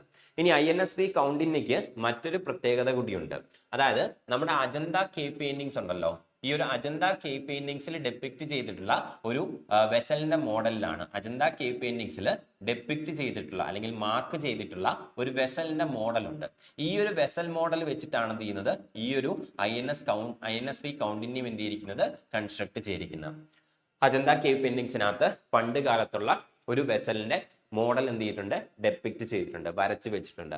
അതേ മോഡലിനെ ബേസ് ചെയ്തിട്ടാണ് എന്ത് ചെയ്യുന്നത്, INSV കൗണ്ടിന്യ എന്നുള്ള ഈ ഒരു വെസലും എന്ത് ചെയ്തിരിക്കുന്നത്, കൺസ്ട്രക്ട് ചെയ്തിരിക്കുന്നത്. So it is constructed based on the depictions in Ajanta cave paintings. Ajanta cave പെയിന്റിങ്സിൽ വരച്ച് വെച്ചിട്ടുള്ള ഡെപ്പിക്ഷൻസിന്റെ മോഡലിന്റെ ബേസിസിലാണ് ഈ ഒരു INSV കൗണ്ടിന്യ എന്നുള്ള വെസൽ എന്ത് ചെയ്തിരിക്കുന്നത്, കൺസ്ട്രക്ട് ചെയ്തിരിക്കുന്നത്. Next question, who became the first Asian batter to score 4,000 runs in women T20 internationals? വുമന്റെ T20 ഇന്റർനാഷണൽസിൽ 4,000 റൺസ് സ്കോർ ചെയ്യുന്ന ആദ്യത്തെ ഏഷ്യൻ ബാറ്റർ ഇവരിൽ ആരാണ് എന്നാണ് question. Who was a first Asian batter to score 4,000 runs in women's T20 internationals? അന്താരാഷ്ട്ര T20 മത്സരങ്ങൾ, വുമന്റെ സ്ത്രീകളുടെ അന്താരാഷ്ട്ര T20 മത്സരങ്ങളിൽ 4,000 റൺസ് സ്കോർ ചെയ്യുന്ന ആദ്യത്തെ ഏഷ്യൻ ബാറ്റർ ഇവരിൽ ആരാണ് എന്നാണ് question. Option A Shafali Verma, option B Smriti Mandhana, option C Alyssa Healy and option D Ellyse Perry. ഇവരിൽ ആരാണ് 4,000 റൺസ് വുമൻസ് T20 ഇന്റർനാഷണൽസിൽ 4,000 റൺസ് സ്കോർ ചെയ്യുന്ന ഫസ്റ്റ് ഏഷ്യൻ ബാറ്റർ എന്നാണ് question. So the correct answer is option B, Smriti Mandhana. Smriti മന്ദാനയാണ് എന്ത് ചെയ്യുന്നത്, 4,000 റൺസ് വുമന്റെ T20 ഇന്റർനാഷണൽസിൽ 4,000 റൺസ് സ്കോർ ചെയ്യുന്ന ആദ്യത്തെ ഏഷ്യൻ ബാറ്റർ എന്ന് പറയുന്നത്. അതുപോലെ തന്നെ ഷീസ് എ സെക്കൻഡ് വുമൺ, അതായത് രണ്ടാമത്തെ വുമൺ കൂടിയാണെന്ത്, സോ രണ്ടാമത്തെ പ്ലെയർ അല്ലെങ്കിൽ രണ്ടാമത്തെ വുമൺ കൂടിയാണെന്ത്, സ്മൃതി മന്ദാന എന്ന് പറയുന്നത് ടു സ്കോർ 4,000 റൺസ്. അതായത് വുമൻസ് T20 ഇന്റർനാഷണൽസിൽ 4,000 റൺസ് സ്കോർ ചെയ്യുന്ന രണ്ടാമത്തെ വുമൺ കൂടിയാണ് സ്മൃതി മന്ദാന എന്ന് പറയുന്നത്. ഫസ്റ്റ് ഏഷ്യൻ ആണ്, അതുപോലെ തന്നെ രണ്ടാമത്തെ മാത്രം വുമൺ പ്ലെയർ ആണ്. ഫസ്റ്റ് വുമൺ പ്ലെയർ എന്ന് പറയുന്നത് ന്യൂസിലാൻഡിന്റെ സൂസി ബേറ്റ്സ് ആണ്. സോ ന്യൂസിലാൻഡിന്റെ സൂസി ബേറ്റ്സ് ആണ് ഇന്റർനാഷണൽ T20 ഇന്റർനാഷണൽസിൽ ആദ്യമായിട്ട് എന്ത് ചെയ്യുന്നത്, 4,000 റൺസ് സ്കോർ ചെയ്യുന്നത്. സോ സൂസി ബേറ്റ്സ്, ന്യൂസിലാൻഡിന്റെ സൂസി ബേറ്റ്സ് എന്നുള്ള പ്ലെയർ ആണ്, ന്യൂസിലാൻഡിന്റെ സൂസി ബേറ്റ്സ് എന്നുള്ള പ്ലെയർ ആണ് എന്ത് ചെയ്യുന്നത്, വുമന്റെ T20 ഇന്റർനാഷണൽസിൽ ആദ്യമായിട്ട് 4,000 റൺസ് സ്കോർ ചെയ്യുന്നത്. അതിനുശേഷം 4,000 റൺസ് സ്കോർ ചെയ്യുന്ന രണ്ടാമത്തെ വുമൺ പ്ലെയർ അല്ലെങ്കിൽ രണ്ടാമത്തെ വുമൺ ബാറ്റർ ആണ് സ്മൃതി മന്ദാന എന്ന് പറയുന്നത്. And she is also the first Asian batter to do so. അതുപോലെ തന്നെ ഈ ഒരു T20 ഇന്റർനാഷണൽസിൽ വുമൺ T20 ഇന്റർനാഷണൽസിൽ ഫാസ്റ്റസ്റ്റ് ആയിട്ട് 4000 റൺസ് അച്ചീവ് ചെയ്യുന്ന പ്ലെയറും സ്മൃതി മന്ദാനയാണ്. So she is the fastest to achieve the 4000 runs. അതായത് ഈ ഒരു വുമൺസ് T20 ഇന്റർനാഷണൽസിൽ ഏറ്റവും വേഗത്തിൽ 4000 റൺസ് സ്കോർ ചെയ്യുന്നത് സ്മൃതി മന്ദാനയാണ്. ഈവൻ സൂസി ബേറ്റ്സിനെ പോലും എന്ത് ചെയ്തിട്ടുണ്ട്, സ്മൃതി മന്ദാന ഓവർടേക്ക് ചെയ്തിട്ടുണ്ട്. She was the fastest to achieve 4000 runs in women's T20 internationals. So ഇവിടെ എന്തൊക്കെയാണ് അറിയേണ്ടത്? വുമൺസ് T20 ഇന്റർനാഷണൽസിൽ 4000 റൺസ് സ്കോർ ചെയ്യുന്ന ആദ്യത്തെ ഏഷ്യൻ ബാറ്റർ എന്ന് പറയുന്നത് സ്മൃതി മന്ദാനയാണ്. അതുപോലെ തന്നെ ആദ്യത്തെ ഇന്ത്യൻ ബാറ്ററും സ്മൃതി മന്ദാന തന്നെയാണ്. ഇനി വുമന്റെ T20 ഇന്റർനാഷണൽസിൽ 2 പ്ലേയേഴ്സ് മാത്രമേ 4000 റൺസ് സ്കോർ ചെയ്തിട്ടുള്ളൂ. ഫസ്റ്റ് സ്കോർ ചെയ്യുന്നത്, ആദ്യമായിട്ട് 4000 റൺസ് സ്കോർ ചെയ്യുന്നത് ന്യൂസിലാൻഡിന്റെ സൂസി ബേറ്റ്സ് ആണ്. അതിനുശേഷം സ്കോർ ചെയ്യുന്നത് സ്മൃതി മന്ദാനയാണ്. പക്ഷെ സൂസി ബേറ്റ്സ് സ്കോർ ചെയ്തതിനേക്കാളും വേഗത്തിൽ എന്ത് ചെയ്തിട്ടുണ്ട്, സ്മൃതി മന്ദാന 4000 റൺസ് സ്കോർ ചെയ്തിട്ടുണ്ട്. അതുകൊണ്ട് തന്നെ ഏറ്റവും വേഗത്തിൽ വുമൺസ് T20 ഇന്റർനാഷണൽസിൽ 4000 റൺസ് അച്ചീവ് ചെയ്യുന്ന വുമൺ ബാറ്റർ എന്ന് പറയുന്നതും ആര് തന്നെയാണ്? It is Smriti Mandhana. Next question. What is the theme for National Consumer Rights Day 2025? 2025 National Consumer Rights Day യുടെ തീം എന്താണ് എന്നാണ് question. Option A consumer protection and safety. Option B digital consumer awareness. Option C efficient and speedy disposal through digital justice. And option D consumer empowerment in the digital age. ഇതിൽ ഏതാണ് national consumer rights day 2025ന്റെ central theme എന്നാണ് question. So the correct answer is option C, efficient and speedy disposal through digital justice. അതായത് കൺസ്യൂമറിന്റെ എന്തെങ്കിലും issues ഉണ്ടെങ്കിൽ വളരെ വേഗത്തിൽ എന്ത് ചെയ്യുക, ഡിജിറ്റൽ ജസ്റ്റിസ് യൂസ് ചെയ്ത് സ്പീഡായിട്ട് എന്ത് ചെയ്യുക, അത് ഡിസ്പോസ് ചെയ്യുക. അതുപോലെ തന്നെ എഫിഷ്യന്റ് ആയിട്ട് എന്ത് ചെയ്യുക, അത് ഡിസ്പോസ് ചെയ്യുക. സോ ഡിജിറ്റൽ ജസ്റ്റിസ്, ഈ ഒരു ഡിജിറ്റൽ യുഗത്തിൽ എന്ത് ചെയ്യുക, കൺസ്യൂമേഴ്സിന്റെ പ്രോബ്ലംസ് എന്ത് ചെയ്യുക, ഡിജിറ്റൽ ആയിട്ട് സോൾവ് ചെയ്യുക, ഡിജിറ്റൽ ജസ്റ്റിസ് അവർക്ക് പ്രൊവൈഡ് ചെയ്യുക എന്നുള്ളതാണ് എന്ത് ഈ ഒരു നാഷണൽ കൺസ്യൂമർ റൈറ്റ്സ് ഡേ 2025ന്റെ സെൻട്രൽ തീം എന്ന് പറയുന്നത്. ഇനി എന്നാണ് national consumer rights day celebrate ചെയ്യുന്നത് എന്ന് ചോദിച്ചു കഴിഞ്ഞാൽ, എന്നാണ് national consumer rights day celebrate ചെയ്യുന്നത് എന്ന് ചോദിച്ചു കഴിഞ്ഞാൽ, it is celebrated on December 24. So December 24 എന്ത് ചെയ്യുന്നത്, national consumer rights day celebrate ചെയ്യുന്നത്. It is celebrated on December 24 every year. എല്ലാ വർഷവും December 24 എന്ത് ചെയ്യുന്നത്, ഈ ഒരു നാഷണൽ കൺസ്യൂമർ റൈറ്റ്സ് ഡേ എന്ത് ചെയ്യുന്നത്, സെലിബ്രേറ്റ് ചെയ്യുന്നത്. Next question. Which bill was passed by the Parliament on December 17, 2025 permitting 100% FDI, foreign direct investment in insurance companies? ഇതിൽ ഏത് ബില്ലാണ് പാർലമെന്റ് ഡിസംബർ 17 പാർലമെന്റിൽ വെച്ച് പാസ്സാക്കിയത്? Which permits 100% FDI, 100% foreign direct investment insurance കമ്പനീസിൽ കൊണ്ടുവരുന്നതിന് വേണ്ടിയിട്ട് പാർലമെന്റ് പാസ്സാക്കിയത് ഇതിൽ ഏത് ബില്ലാണ് എന്നാണ് question. Option A Sabka Swastha Sabki Zimmedari bill. Option B Sabka Bima Sabki Raksha bill. Option C insurance protection bill. And option D financial security bill. ഇതിൽ ഏത് ബില്ല് പ്രകാരമാണ് ഇൻഷുറൻസ് കമ്പനീസിൽ 100% ഫോറിൻ ഡയറക്ട് ഇൻവെസ്റ്റ്മെന്റ് എൻഷുർ ചെയ്യുന്നത് എന്നാണ് question. So correct answer is option B Sabka Bima Sabki Raksha bill. So സബ്കാ Bima Sabki Raksha bill ആണ് എന്ത് ചെയ്യുന്നത്, ഇൻഷുറൻസ് കമ്പനീസിൽ 100% ഫോറിൻ ഡയറക്ട് ഇൻവെസ്റ്റ്മെന്റ് എന്ത് ചെയ്യുന്നത്, ഉറപ്പുവരുത്തുന്ന ബിൽ എന്ന് പറയുന്നത്. ഇനി ഈ ഒരു ബില്ലിന്റെ മെയിൻ ഒബ്ജക്റ്റീവ് എന്താണെന്ന് ചോദിച്ചു കഴിഞ്ഞാൽ, ഇൻഷുറൻസ് ഫോർ ഓൾ ബൈ 2047, അതായത് 2047 കൂടി എന്ത് ചെയ്യണം, ഇന്ത്യയിലുള്ള എല്ലാവർക്കും എന്ത് ചെയ്യണം, ഇൻഷുറൻസ് പ്രൊവൈഡ് ചെയ്യണം എന്നുള്ളതാണ് ഈ ഒരു ബില്ലിന്റെ ഒബ്ജക്റ്റീവ് എന്ന് പറയുന്നത്. സോ ഈ ഒരു ബില്ലിന്റെ ബേസിക് ഒബ്ജക്റ്റീവ് എന്താണെന്ന് ചോദിച്ചു കഴിഞ്ഞാൽ, 2047 കൂടി, അതായത് 2047 കൂടി എന്ത് ചെയ്യുക, ഇന്ത്യയിലുള്ള എല്ലാ വ്യക്തികൾക്കും ഇൻഷുറൻസ് എന്ത് ചെയ്യുക, ഉറപ്പാക്കുക എന്നുള്ളതാണ് ഈ ഒരു സബ്കാ ബീമ സബ്കി രക്ഷാ ബില്ലിന്റെ മെയിൻ ഒബ്ജക്റ്റീവ് എന്ന് പറയുന്നത്. ആൻഡ് ഈ ഒരു ബില്ല് എന്ത് ചെയ്യുന്നുണ്ട്, ഇൻഷുറൻസ് കമ്പനീസിൽ ഇനി മുതൽ 100% ഫോറിൻ ഡയറക്ട് ഇൻവെസ്റ്റ്മെന്റ് പോസിബിൾ ആകും എന്നുള്ള അമെൻമെന്റ് എന്ത് ചെയ്യുന്നുണ്ട്, കൊണ്ടുവരുന്നുണ്ട്. നേരത്തെ പ്രീവിയസ്ലി ഇൻഷുറൻസ് കമ്പനീസിൽ ഫോറിൻ ഡയറക്റ്റ് ഇൻവെസ്റ്റ്മെന്റ് എത്ര അനുവദിച്ചിരുന്നു എന്ന് ചോദിച്ചു കഴിഞ്ഞാൽ ഇറ്റ് വാസ് 74%. ഈ ഒരു ബില്ല് വരുന്നതിന് മുന്നേ വരെ ഈ ഒരു ഇൻഷുറൻസ് സെക്ടറിൽ അല്ലെങ്കിൽ ഇൻഷുറൻസ് കമ്പനീസിൽ ഫോറിൻ ഡയറക്റ്റ് ഇൻവെസ്റ്റ്മെന്റ് എന്ന് പറയുന്നത് 74% മാത്രമേ എന്ത് ചെയ്യുന്നുള്ളൂ, അംഗീകരിച്ചിരുന്നുള്ളൂ.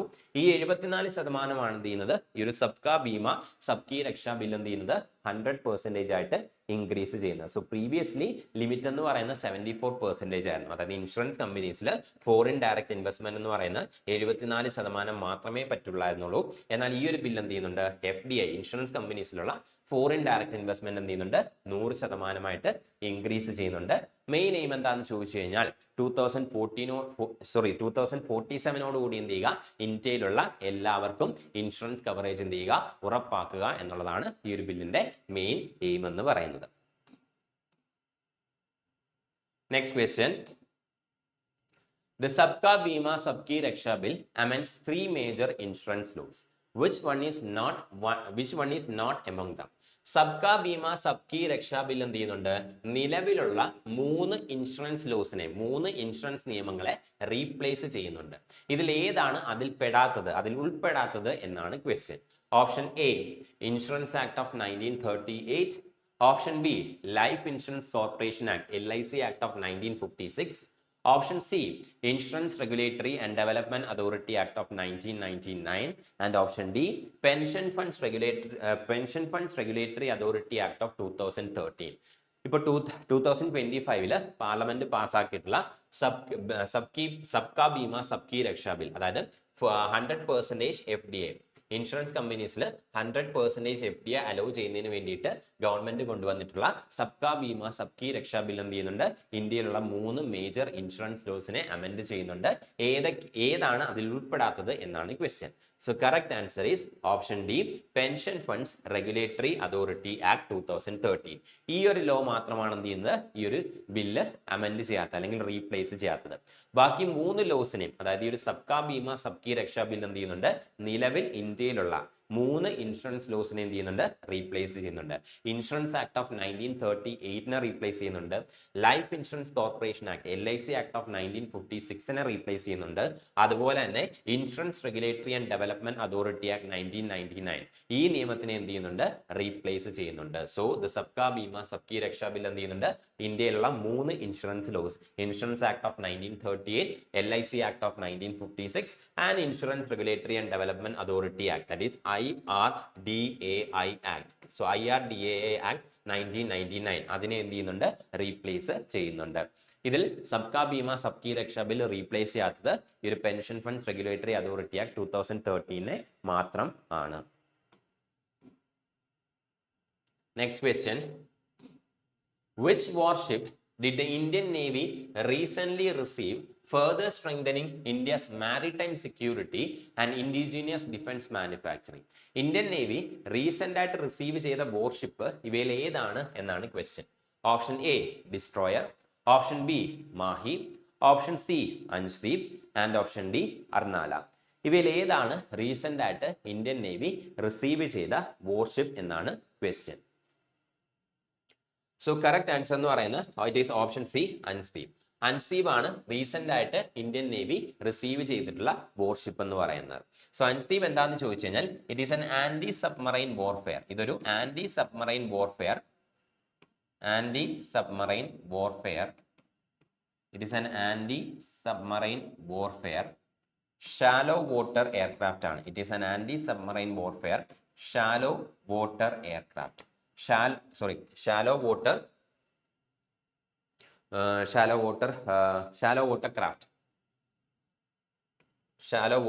craft. Anti submarine warfare shallow water craft ആണ് അൻസ്ദീപ് എന്ന് പറയുന്നത്. സോ അൻസ്ദീപ് എന്ന് പറയുന്നത് ആന്റി സബ്മറൈൻ വാർഫെയർ, അതായത് സബ്മറൈൻസിനെ പ്രിവെന്റ് ചെയ്യുന്നതിന് വേണ്ടിയിട്ട് അല്ലെങ്കിൽ സബ്മറൈൻസിന്റെ അറ്റാക്കിൽ നിന്ന് നമ്മളെ രക്ഷിക്കുന്നതിന് വേണ്ടിയിട്ട് യൂസ് ചെയ്യുന്ന ഒരു anti submarine warfare shallow water craft ആണ്. അതായത് ഷാലോ വാട്ടേഴ്സ്, വലിയ ഡെപ്ത് ഇല്ലാത്ത ഷാലോ വാട്ടേഴ്സിൽ പോലും യൂസ് ചെയ്യാൻ പറ്റുന്ന സബ്മറൈൻസിനെ പ്രതിരോധിക്കാൻ കേപ്പബിലിറ്റി ഉള്ള anti submarine warfare shallow water craft സീരീസിൽ വരുന്ന വെസലാണെന്ത് അൻസ്റ്റീവ് എന്ന് പറയുന്നത്. സോ അൻസ്റ്റീവ് എന്ന് പറയുന്നത് it is an anti submarine warfare shallow water aircraft. അതായത് സബ്മറൈൻസിന്റെ അറ്റാക്കിൽ നിന്ന് പ്രൊട്ടക്ഷന് വേണ്ടിയിട്ടാണ് ഈ ഒരു വെസൽ യൂസ് ചെയ്യുന്നത്. ആൻഡ് ഈ ഒരു വെസൽ എന്ത് ചെയ്യാൻ പറ്റും, ഷാലോ വാട്ടേഴ്സിൽ പോലും, അതായത് വലിയ ഡെപ്ത് ഇല്ലാത്ത വലിയ ആഴമില്ലാത്ത ഷാലോ വാട്ടേഴ്സിൽ പോലും എന്ത് ചെയ്യാൻ പറ്റും, ഈ ഒരു അൻസ്റ്റീവ് എന്ന് പറഞ്ഞ വാർഷിപ്പ് നമുക്ക് യൂസ് ചെയ്യാനായിട്ട് സാധിക്കും. Next question, India and which other country have signed A memorandum of understanding for the development of a national maritime heritage complex and for technical cooperation. So ഇന്ത്യയിൽ ഒരു national maritime heritage complex develop ചെയ്യുന്നതിന് വേണ്ടിയിട്ടും അതുപോലെ technical കോർപ്പറേഷന് വേണ്ടിയിട്ടും ഏത് രാജ്യവുമായിട്ടാണ് India ഒരു memorandum of understanding MOU sign ചെയ്തിരിക്കുന്നത് എന്നാണ് ക്വസ്റ്റ്യൻ. ഇന്ത്യയിൽ ഒരു national maritime heritage complex develop ചെയ്യുന്നതിന് വേണ്ടിയിട്ട് അതുപോലെ തന്നെ ടെക്നിക്കൽ കോർപ്പറേഷന് വേണ്ടിയിട്ട് ഇതിലെ ഏത് കൺട്രിയുമായിട്ടാണ് India MOU memorandum of understanding sign ചെയ്തിരിക്കുന്നത് എന്നാണ് question. Option A Russia, option B Japan, option C Iran and option D Netherlands. ഇവയിൽ ഏത് കൺട്രി ആയിട്ടാണ് ഒരു മെമ്മോറാൻഡം ഓഫ് അണ്ടർസ്റ്റാൻഡിംഗ് സൈൻ ചെയ്തിരിക്കുന്നത് എന്നാണ് question. So correct answer is option C Netherlands. നെതർലാൻഡ്സുമായിട്ടാണ് എന്ത് ചെയ്യുന്നത്, ഇന്ത്യ ഒരു മെമ്മോറാൻഡം ഓഫ് അണ്ടർസ്റ്റാൻഡിംഗ് എന്ത് ചെയ്തിട്ടുള്ളത്, സൈൻ ചെയ്തിട്ടുള്ളത്. ആൻഡ് എന്തിനു വേണ്ടിയിട്ടാണ് ഈ ഒരു മെമ്മോറാൻഡം ഓഫ് അണ്ടർസ്റ്റാൻഡിംഗ് സൈൻ ചെയ്തിട്ടുള്ളത്, ഒരു national maritime heritage complex develop ചെയ്യുന്നതിന് വേണ്ടിയിട്ട്. ഇനി നാഷണൽ മാരിടൈം ഹെറിറ്റേജ് കോംപ്ലക്സ് എവിടെയാണ് ഡെവലപ്പ് ചെയ്യുന്നത് എന്ന് ചോദിച്ചു കഴിഞ്ഞാൽ it is plan to be developed in Lothal. So ഗുജറാത്തിലുള്ള ലോഥലിലാണ് ഈ ഒരു നാഷണൽ മാരിടൈം കോംപ്ലക്സ് എന്ത് ചെയ്യുന്നത്, ഡെവലപ്പ് ചെയ്യാനായിട്ട് ഗവൺമെന്റ് പ്ലാൻ ചെയ്യുന്നത്. സോ ഇന്ത്യൻ ഗവൺമെന്റ് ഒരു നാഷണൽ മാരിടൈം ഹെറിറ്റേജ് കോംപ്ലക്സ് എവിടെയാണ് ഡെവലപ്പ് ചെയ്യുന്നതെന്ന് ചോദിച്ചു കഴിഞ്ഞാൽ ഗുജറാത്തിലെ ലോഥൽ എന്ന സ്ഥലത്താണ് എന്ത് ചെയ്യുന്നത്, ഇത് ഡെവലപ്പ് ചെയ്യുന്നത്. ഇനി ലോഥൽ എന്തുകൊണ്ട് ലോഥൽ ചൂസ് ചെയ്തു, എന്താണ് ഈ ലോഥലിന്റെ പ്രത്യേകത എന്ന് ചോദിച്ചു കഴിഞ്ഞാൽ ലോഥൽ എന്ന് പറയുന്നത് ഇൻഡസ് വാലി സിവിലൈസേഷനിൽ പെട്ട ഒരു സൈറ്റ് ആണ്. സോ ഇൻഡസ് വാലി സിവിലൈസേഷനിൽ പെട്ടിട്ടുള്ള ഒരു സൈറ്റ് ആണെന്ന് ഈ ഒരു ലോഥൽ എന്ന് പറയുന്നത്. ആൻഡ് ഈ ലോഥൽ എന്ന് പറയുന്ന ബേസിക്കലി എന്താണ്, ഒരു പോർട്ട് സിറ്റിയാണ്. ഇൻഡസ് വാലി സിവിലൈസേഷൻ ടൈമിൽ ഉണ്ടായിരുന്ന ഒരു പോർട്ട് സിറ്റി, ഒരു തുറമുഖ നഗരം. ഇൻഡസ് വാലി സിവിലൈസേഷന്റെ ടൈമിൽ ഉണ്ടായിരുന്ന ഒരു പോർട്ട് സിറ്റി, ഒരു തുറമുഖ നഗരമാണെന്ന് ഈ ഒരു ലോഥൽ എന്ന് പറയുന്നത്. അതുപോലെ തന്നെ വേൾഡിലെ തന്നെ ഏറ്റവും ഓൾഡസ്റ്റ് ആയിട്ടുള്ള manmade dock yard.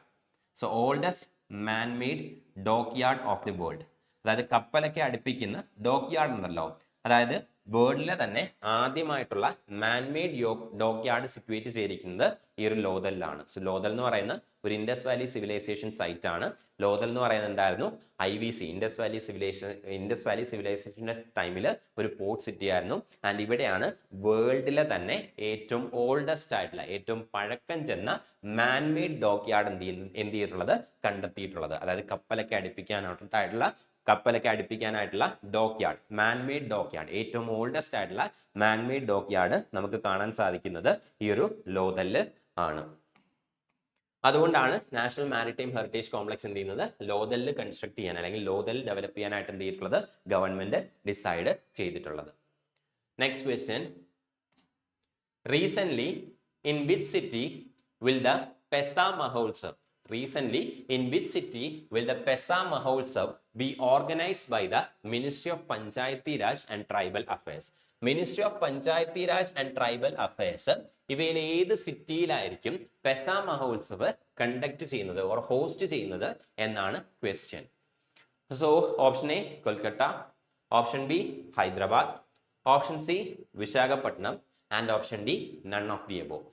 Ministry of panchayati raj and tribal affairs ഇവയിൽ ഏത് സിറ്റിയിൽ വെച്ചിട്ടാണ് പെസ മഹോത്സവ് ഓർഗനൈസ് ചെയ്യുന്നത് എന്നാണ് ക്വസ്റ്റ്യൻ. സോ കറക്റ്റ് ആൻസർ എന്ന് പറയുന്നത് it's option C Visakhapatnam, which is located in Andhra Pradesh. ആന്ധ്രാപ്രദേശിൽ ലൊക്കേറ്റ് ചെയ്തിരിക്കുന്ന വിശാഖപട്ടണത്തിൽ വെച്ചിട്ടാണ്, ആന്ധ്രാപ്രദേശിൽ ലൊക്കേറ്റ് ചെയ്തിട്ടുള്ള വിശാഖപട്ടണത്തിൽ വെച്ചിട്ടാണ്, ആന്ധ്രാപ്രദേശിൽ ലൊക്കേറ്റ് ചെയ്തിട്ടുള്ള വിശാഖപട്ടണത്തിൽ വെച്ചിട്ടാണ് എന്ത് ചെയ്യുന്നത്, ഈ ഒരു പെസ മഹോത്സവ് കണ്ടക്ട് ചെയ്യുന്നത്. ഇനി എന്താണ് ഈ പെസ മഹോത്സവം എന്ന് ചോദിച്ചു കഴിഞ്ഞാൽ, so what do you mean by PESA? PESA എന്താണെന്ന് ചോദിച്ചു കഴിഞ്ഞാൽ panchayat extension to scheduled areas. അതായത് ഷെഡ്യൂൾഡ് ഏരിയാസിലേക്ക് ഈ ഒരു പഞ്ചായത്തി രാജ് സിസ്റ്റം എക്സ്റ്റെൻഡ് ചെയ്യുന്നത്. Panchayat extension to scheduled areas. അതായത് ഷെഡ്യൂൾഡ് ഏരിയാസിലേക്ക് പഞ്ചായത്തി രാജ് സിസ്റ്റം എക്സ്റ്റെൻഡ് ചെയ്യുന്നത് 1996 പാസ്സാക്കിയിട്ടുള്ള പെസ ആക്ട് 1996 ഭാഗമായിട്ടാണ്. സോ 1996 പാർലമെന്റ് പാസ്സാക്കിയിട്ടുള്ള PESA act, panchayat extension to scheduled areas act 1996, ഇതിന്റെ ഭാഗമായിട്ടാണ് എന്ത് ചെയ്യുന്നത്, ഷെഡ്യൂൾഡ് ഏരിയാസിലേക്ക് പഞ്ചായത്തി രാജ് സിസ്റ്റം എന്ത് ചെയ്യുന്നത്, എക്സ്റ്റെൻഡ് ചെയ്യുന്നത്. ആൻഡ് ഇതിന്റെ ഓർമ്മയ്ക്കായിട്ടാണ് എന്ത് ചെയ്യുന്നത്, പെസ മഹോത്സവ് കണ്ടക്ട് ചെയ്യുന്നത്. ഷെഡ്യൂൾഡ് ഏരിയാസിലേക്ക് പഞ്ചായത്തി രാജ് സിസ്റ്റം എക്സ്റ്റെൻഡ് ചെയ്തിട്ടുള്ള ആ ഒരു PESA act, panchayat extension to scheduled areas act 1996, അതിന്റെ ഓർമ്മയ്ക്ക് വേണ്ടിയിട്ടാണ് എന്ത് ചെയ്യുന്നത്, ministry of panchayati raj and tribal affairs എന്ത് ചെയ്യുന്നത്, ഈ ഒരു പെസ മഹോത്സവം എന്ത് ചെയ്യുന്നത്, കണ്ടക്ട് ചെയ്യുന്നത്. ആൻഡ് ഇത്തവണത്തെ പെസ മഹോത്സവ് കണ്ടക്ട് ചെയ്തിരിക്കുന്നത് വിശാഖപട്ടണത്ത് വെച്ചിട്ടാണ്, which is located in the state of Andhra Pradesh. Next question. Recently, who has won the SAF Women's Club Championship 2025? Recent ആയിട്ട് നടന്നിട്ടുള്ള സാഫ് വുമൻസ് ക്ലബ് ചാമ്പ്യൻഷിപ്പ് 2025 ഇതിൽ ഏത് ടീമാണ് വിൻ ചെയ്തത് എന്നാണ് question. Option A East Bengal FC, option B armed police force FC, അതുപോലെ തന്നെ option C trans united FC and option D none of these. ഇവയിൽ ഏത് ടീമാണ് SAFF women's club championship 2025 win ചെയ്തത് എന്നാണ് ക്വസ്റ്റ്യൻ. സോ കറക്റ്റ് ആൻസർ എന്ന് പറയുന്നത് it's option A, East Bengal FC. East Bengal FC ആണ് 2025 നടന്നിട്ടുള്ള SAFF women's world cup championship, women's club championship എന്ത് ചെയ്തിട്ടുള്ളത്, വിൻ ചെയ്തിട്ടുള്ളത്. ആൻഡ് ഇതെന്ന് പറയുന്നത് സാഫ് വുമൻസ് ക്ലബ് ചാമ്പ്യൻഷിപ്പിന്റെ ഫസ്റ്റ് എഡിഷൻ ആണ്. ആദ്യമായിട്ടാണ് എന്ത് ചെയ്യുന്നത്, സാഫിന്റെ വുമൻസ് ക്ലബ് ചാമ്പ്യൻഷിപ്പ് നടക്കുന്നത്. This is a first edition. 2025 women's club ചാമ്പ്യൻഷിപ്പിന്റെ ഫസ്റ്റ് എഡിഷൻ, സാഫിന്റെ വുമൻസ് ക്ലബ് ചാമ്പ്യൻഷിപ്പിന്റെ ഫസ്റ്റ് എഡിഷൻ നടക്കുന്നത്. ഈ ഒരു ഫസ്റ്റ് എഡിഷനിലാണ് എന്ത് ചെയ്യുന്നത്, ഈസ്റ്റ് ബംഗാൾ FC ഈ ഒരു ചാമ്പ്യൻഷിപ്പ് വിൻ ചെയ്തിരിക്കുന്നത്. ഇനി ഈസ്റ്റ് ബംഗാൾ FC ആരെയാണ് ഡിഫീറ്റ് ചെയ്തത് എന്ന് ചോദിച്ചു കഴിഞ്ഞാൽ നേപ്പാളിന്റെ ടീമായിട്ടുള്ള armed police force FC. So നേപ്പാളിന്റെ ആംഡ് പോലീസ് ഫോഴ്സ് FC ആണ് എന്ത് ചെയ്തത്, ഡിഫീറ്റ് ചെയ്തത്. Which means the runner up is Nepal's armed police force FC. So armed police force FC, നേപ്പാളിന്റെ ആംഡ് പോലീസ് ഫോഴ്സ് FC ആണ് ഈ ഒരു ക്ലബ് ചാമ്പ്യൻഷിപ്പിന്റെ റണ്ണർ അപ്പ് എന്ന് പറയുന്നത്. ആൻഡ് 2025 സാഫിന്റെ വുമൻസ് ക്ലബ് ചാമ്പ്യൻഷിപ്പിന്റെ ഫസ്റ്റ് എഡിഷൻ നടക്കുന്നത്. ആൻഡ് ഈ ഒരു ഫസ്റ്റ് എഡിഷൻ വിൻ ചെയ്യുന്നത് it is east Bengal FC. And runner up എന്ന് പറയുന്നത് നേപ്പാളിന്റെ ആംഡ് പോലീസ് ഫോഴ്സ് FC ആണ്. They are the runner up of this competition. Next question. Recently, from which country have 8 black-capped capuchin monkeys been imported? ഇവയിൽ ഏത് കൺട്രിയിൽ നിന്നാണ് recent ആയിട്ട് India 8 black cap capuchin മങ്കീസിനെ import ചെയ്തത് എന്നാണ് question. Option A Oman, option B South Africa, option C Namibia and option D none of these. ഇവയിൽ ഏത് കൺട്രീസിൽ നിന്നാണ് ഇന്ത്യ റീസെന്റ് ആയിട്ട് 8 ബ്ലാക്ക് ക്യാപ് കപ്പുച്ചിൻ മങ്കീസിനെ ഇമ്പോർട്ട് ചെയ്തത് എന്നാണ് question. So correct answer is option B South Africa. South ആഫ്രിക്കയിൽ നിന്നാണ് എന്ത് ചെയ്തത്, റീസെന്റ് ആയിട്ട് ഇന്ത്യ 8 ബ്ലാക്ക് ക്യാപ് കപ്പുച്ചിൻ മങ്കീസിനെ എന്ത് ചെയ്തിട്ടുള്ളത്, ഇമ്പോർട്ട് ചെയ്തിട്ടുള്ളത്. ആൻഡ് ഇന്ത്യയിൽ എവിടേക്കാണ് ഇമ്പോർട്ട് ചെയ്തതെന്ന് ചോദിച്ചു കഴിഞ്ഞാൽ Bannerghatta biological park. Bannerghatta biological park, കർണാടകയിലുള്ള ബന്നേർഘട്ട ബയോളജിക്കൽ പാർക്കിലേക്കാണ് ഈ ഒരു 8 കപ്പുച്ചിൻ മങ്കീസിനെ എന്ത് ചെയ്തിട്ടുള്ളത്, ഇമ്പോർട്ട് ചെയ്തിട്ടുള്ളത്. ഇന്ത്യയിലുള്ള Bannerghatta biological park which is located in Karnataka in the city of Bengaluru. ബംഗളൂരുവിൽ ലൊക്കേറ്റ് ചെയ്തിട്ടുള്ള അല്ലെങ്കിൽ കർണാടകയിൽ സിറ്റുവേറ്റ് ചെയ്തിട്ടുള്ള ബന്നേർഘട്ട ബയോളജിക്കൽ പാർക്കിലേക്കാണ് സൗത്ത് ആഫ്രിക്കയിൽ നിന്ന് 8 ബ്ലാക്ക് ക്യാപ് കപ്പുച്ചിൻ മങ്കീസിനെ എന്ത് ചെയ്തിട്ടുള്ളത്, ഇമ്പോർട്ട് ചെയ്തിട്ടുള്ളത്. ഇനി സൗത്ത് ആഫ്രിക്കയിലെ ഏത് സ്ഥലത്തു നിന്നാണ് അല്ലെങ്കിൽ ഏത് പാർക്കിൽ നിന്നാണ് ഈ ഒരു 8 കപ്പുച്ചിൻ മങ്കീസിനെ ഇമ്പോർട്ട് ചെയ്തതെന്ന് ചോദിച്ചു കഴിഞ്ഞാൽ Induna primate and parrot park. So South ആഫ്രിക്കയിലുള്ള Induna primates and parrot park. Induna primates and parrot park. South Africa Induna primates and parrot parks. So Induna primates and parrot park. South ആഫ്രിക്കയിൽ നിന്നാണ് എന്ത് ചെയ്യുന്നത് 8 black Capuchin മങ്കീസിനെ എന്ത് ചെയ്തിട്ടുള്ളത് ഇന്ത്യയിലേക്ക് import ചെയ്തിട്ടുള്ളത്. ഇന്ത്യയിൽ എവിടേക്കാണ് ഇമ്പോർട്ട് ചെയ്തത് അല്ലെങ്കിൽ ഇന്ത്യയിൽ എവിടേക്കാണ് ഇവരെ ലൊക്കേറ്റ് ചെയ്തിരിക്കുന്നത് എന്ന് ചോദിച്ചു കഴിഞ്ഞാൽ it is Bannerghatta biological park which is located in Bengaluru in the state of Karnataka. Next question. Who created history by achieving the highest ever rating of 931 points in the ICC Men's T20 International Batting Rankings? ICCയുടെ international cricket കൗൺസിലിന്റെ men's T20 international batting റാങ്കിങ്സിൽ 931 points ഇതെന്ന് പറയുന്ന ഒരു world റെക്കോർഡാണ്. So 900 historic 931 points achieve ചെയ്തുകൊണ്ട് ഏറ്റവും highest റാങ്കിങ്ങിൽ വന്നിട്ടുള്ളത് ഇവരിൽ ഏത് പ്ലെയർ ആണ് എന്നാണ് question. So option A Virat Kohli, option B Abhishek Sharma, option C Suryakumar Yadav and option D David Malan. ഇവയിൽ ആരാണ് ICCയുടെ ഹിസ്റ്ററിയിൽ തന്നെ മെൻസ് T20 ഇന്റർനാഷണൽ ബാറ്റിംഗ് റാങ്കിങ്സിൽ 931 പോയിന്റ്സ് റെക്കോർഡ് 931 പോയിന്റ്സ് അച്ചീവ് ചെയ്തുകൊണ്ട് ഫസ്റ്റ് പ്ലേസ് അല്ലെങ്കിൽ ഫസ്റ്റ് റാങ്കിങ് കരസ്ഥമാക്കിയിട്ടുള്ളത് എന്നാണ് question. So correct answer is option B Abhishek Sharma. Abhishek ശർമ്മയാണ് ആദ്യമായിട്ട് ഹിസ്റ്റോറിക്കലി എന്ത് ചെയ്യുന്നത് 931 പോയിന്റ്സ് ICCയുടെ മെൻസ് T20 ഇന്റർനാഷണൽ അന്താരാഷ്ട്ര T20 റാങ്കിങ്സിൽ 931 points which is A record അത് അച്ചീവ് ചെയ്തിട്ടുള്ളത് അഭിഷേക് ശർമ്മയാണ്. ആൻഡ് അഭിഷേക് ശർമ്മ ഓവർടേക്ക് ചെയ്തത് ഡേവിഡ് മലാന്റെ 919 പോയിന്റ്സ് എന്നുള്ള റെക്കോർഡാണ്. ഡേവിഡ് മലാൻ ആണ് ഇതിനു മുമ്പ് ഏറ്റവും ഹയസ്റ്റ് പോയിന്റ് അല്ലെങ്കിൽ ഏറ്റവും ഹയസ്റ്റ് റേറ്റിംഗ് പോയിന്റ്സ് എന്ത് ചെയ്തിട്ടുള്ളത് അച്ചീവ് ചെയ്തിട്ടുള്ളത്. അതെന്ന് പറയുന്നത് 919 പോയിന്റ്സ് ആയിരുന്നു. ഈ ഒരു 919 പോയിന്റ്സിനെയാണ് എന്ത് ചെയ്യുന്നത് അഭിഷേക് ശർമ്മ ബ്രേക്ക് ചെയ്യുന്നത് with a record 931 points. Next question. Which country has recently become the largest foxnut macana producer in the world? വേൾഡിൽ ഏറ്റവും കൂടുതൽ ഫോക്സ്നട്ട് മക്കാന പ്രൊഡ്യൂസ് ചെയ്യുന്നത് ഇവയിൽ ഏത് രാജ്യമാണ് ഏത് കൺട്രിയാണ് എന്നുള്ളതാണ് question. Option A France, option B Japan, option C India and option D none of this. So correct answer is option B India. ഇന്ത്യയാണ് വേൾഡിൽ എന്ത് ചെയ്യുന്നത് ഏറ്റവും കൂടുതൽ ഫോക്സ്നട്ട് അതായത് മക്കാന എന്ത് ചെയ്യുന്നത് പ്രൊഡ്യൂസ് ചെയ്യുന്നത്. സോ എന്താണ് ഈ മക്കാന എന്ന് ചോദിച്ചു കഴിഞ്ഞാൽ ഇതൊരു ടൈപ്പ് ഓഫ് വാട്ടർ ലില്ലിയുടെ സീഡ്സ് ആണ്. ഒരു type of water lily plant ഉണ്ട്. ഈ വാട്ടർ ലില്ലി പ്ലാന്റിന്റെ സീഡ്സ് ആണ് എന്ത് ഈ ഒരു ഫോക്സ്നട്ട് അല്ലെങ്കിൽ മക്കാന എന്ന് പറയുന്നത്. ഏറ്റവും കൂടുതൽ ഈ മക്കാന ഓർ ഫോക്സ്നട്ട് പ്രൊഡ്യൂസ് ചെയ്യുന്നത് വേൾഡിൽ തന്നെ ഇന്ത്യയാണ്. ആൻഡ് ഇന്ത്യയുടെ കേസ് എടുത്തു കഴിഞ്ഞാൽ ഇന്ത്യയിൽ തന്നെ ഏതാണ്ട് 85 to 90% ഇന്ത്യയെ പ്രൊഡ്യൂസ് ചെയ്യുന്ന ടോട്ടൽ ഫോക്സ്നട്ട്സിന്റെ ഏതാണ്ട് 85 to 90% പ്രൊഡ്യൂസ് ചെയ്യുന്നത് ബീഹാറിലാണ്. സോ ബീഹാർ ആണ് എന്ത് ചെയ്യുന്നത് ഇന്ത്യയിൽ ഏറ്റവും കൂടുതൽ ഫോക്സ്നട്ട് പ്രൊഡ്യൂസ് ചെയ്യുന്ന സ്റ്റേറ്റ് എന്ന് പറയുന്നത്. വേൾഡിൽ ഏറ്റവും കൂടുതൽ ഫോക്സ്നട്ട് പ്രൊഡ്യൂസ് ചെയ്യുന്ന കൺട്രി ഏതാണെന്ന് ചോദിച്ചു കഴിഞ്ഞാൽ it is India. And India produce ചെയ്യുന്ന ടോട്ടൽ ഫോക്സ്നട്ട്സിന്റെ ഏതാണ്ട് 90% 90% ഫോക്സ്നട്ട്സും പ്രൊഡ്യൂസ് ചെയ്യുന്നത് ബീഹാർ ആണ്. സോ ബീഹാർ ആണ് ഇന്ത്യയിലെ ഏറ്റവും കൂടുതൽ ഫോക്സ്നട്ട് ഓർ മക്കാന പ്രൊഡ്യൂസ് ചെയ്യുന്ന സ്റ്റേറ്റ് എന്ന് പറയുന്നത്. അപ്രോക്സിമേറ്റ്ലി 90% ആണ് എന്ത് ചെയ്യുന്നത് ബീഹാർ പ്രൊഡ്യൂസ് ചെയ്യുന്നത് of the total India's production. Next question. Which country has become the first to receive UNESCO recognition for its national cuisine?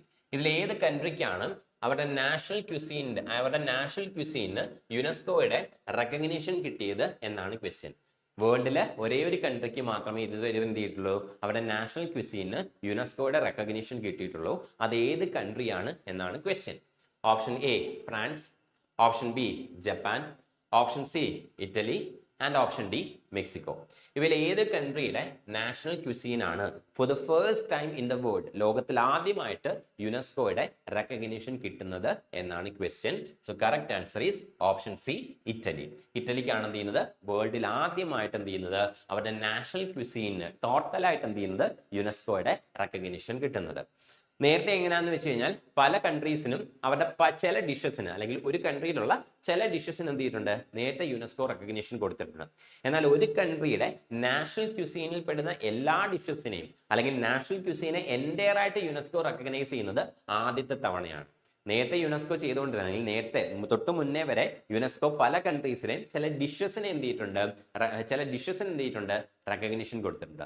എന്നാൽ ആദ്യമായിട്ടാണ് ലോകത്തിൽ തന്നെ ആദ്യമായിട്ടാണ് എന്ത് ചെയ്യുന്നത്, ഒരു കൺട്രിയുടെ നാഷണൽ ക്വിസീനുള്ള എല്ലാ എലമെന്റ്സിനും അല്ലെങ്കിൽ എല്ലാ ഡിഷസിനും ഓർ ആ എൻ്റെ നാഷണൽ ക്വിസീൻ എന്ത് ചെയ്യുന്നത്, ആദ്യമായിട്ട് യുനെസ്കോ റെക്കഗ്നിഷൻ കൊടുക്കുന്നത് അതെന്ന് പറയുന്നത് ഇറ്റലിയുടെ നാഷണൽ ക്വിസീൻ ആണ്. ഇത്രയും ക്വസ്റ്റ്യൻസ് ആണ് ഈ ഒരു വീക്കിൽ ഇമ്പോർട്ടൻ്റ് ആയിട്ട് കണ്ടിട്ട് നമ്മൾ സെലക്ട് ചെയ്യുന്ന ക്വസ്റ്റ്യൻസ് എന്ന് പറയുന്നത്. അപ്പോൾ നെക്സ്റ്റ് വീക്കിൽ അടുത്ത ദിവസത്തേക്കുള്ള കറണ്ട് അഫയേഴ്സുമായിട്ട് നമുക്ക് വീണ്ടും മീറ്റ് ചെയ്യാം. താങ്ക്